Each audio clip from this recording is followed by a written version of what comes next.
Antonio Gibson's out. Austin Ekeler is in for the Washington Commanders. He had wanted out. He had wanted to get paid. It's a 2-year deal worth up to $11.43 million. I've got the number somewhere, and it's going to take a lot to get up to $11.43 million.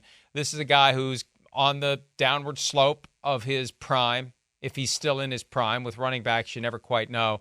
But Gibson goes to the Patriots, leaves the Commanders for New England, and Ekeler in one of the first moves made by new GM Adam Peters to try to make that Commanders team better. I'd like, maybe they'll go a little younger in the draft, but it's about getting a little sizzle. That's a little sizzle. Yeah. It's a little, reason for Commanders fans to get a little excited, although the best years for Austin Ekeler are behind him. Yeah, they are. They still got Brian Robinson, right? Don't forget about that. He's still going to be the main guy. I do. But Ekeler, he fits the, hey, we're going to be in the shotgun, Cliff Kingsbury, spread the field out.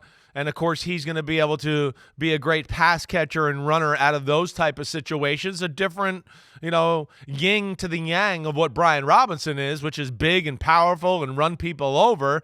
Now you got a guy that comes in as a jitterbug and, all about quickness and has some great value in the passing game. So certainly fits their offense and what they want to do.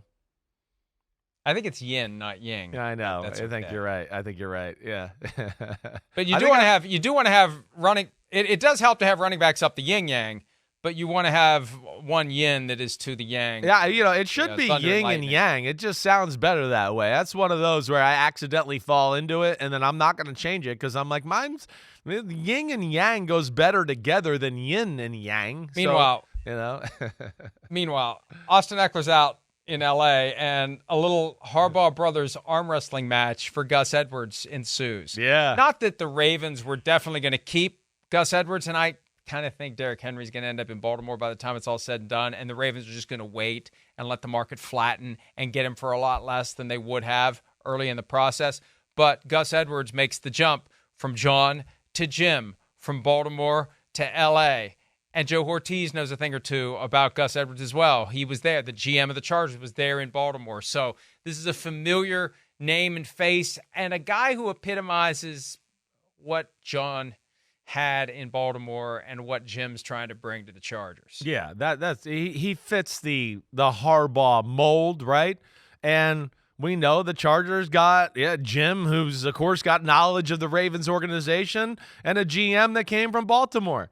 So they know what they're getting in Gus Edwards, and we know Jim likes running backs that can be sledgehammers and run it up in there and impose the physical will and physicality that Jim Harbaugh wants on his football team. So, yeah, get Gus Edwards. You got something there now. You're insured at the running back position to have a guy you like, and I would expect them to be drafting a running back that's, pretty good and a part of the rotation almost instantly in this year's draft. Blake Corum. Yeah, that's because, right. Because, you may draft him around earlier than you want, but you're going to be able to get him if you really want him because running backs don't get overdrafted in today's NFL. Hi, it's Mike Florio. Thanks for watching PFT on YouTube. Hit subscribe for the latest news and analysis from Pro Football Talk.